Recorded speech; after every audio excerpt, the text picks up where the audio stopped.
see the people, they might watch me. Say they gonna bash say TV, him can't understand it. Juju on this. Nyadze zvino zvikushoteka izvi. Achiti haana kukwana maZimbabwe. Unonyasa kuti Zimbabwe haana kukwana. maZimbabwe haana kukwana. Haana kukwana. Inyaya situation iriko mazuva ano saka asina kukwana maZimbabwe. Avangagoita sei? Hapana zvingatoitika havatombokwana. Kukwirana kuita zvinhu ndosaka vanhu vasiri kukwana. Ini zvaramba zvakadai saka vacharamba vachiwedzera kusakwana.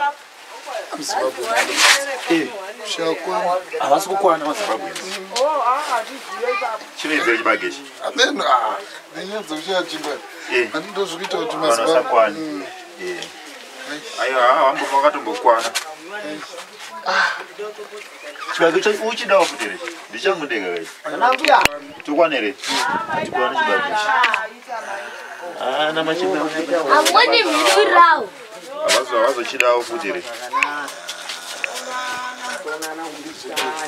Situation. But masituations are maZimbabwe asakwana ndi ngati kuma list. Yes, ari maZimbabwe asatsika kapo. Ndi masituations ari maZimbabwe asakwana. Kushayikwa kwezvinhu. Kushayikwa kwezvinhu. Kuita kuti tisina kukwana. Hatikwani. Inofiwa kushota kwayo. Zvinogona kuedera futi kuti vanhu vasakwana. Kana kukwira kwezvinhu futi koko. Pamberi apo futi vanhu vachawedzera kusakwana.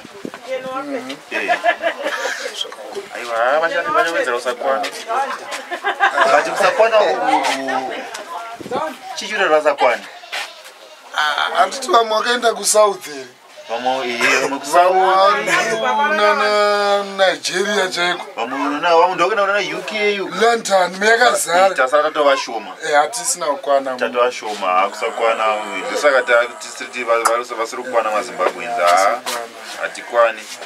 Hatife takakwana. Hatimuka takakwana. Nabedu inongoramba yakashota. Nyangwe zvikanaka vanokwana here. Haiwa hatikwani. Hatikwani.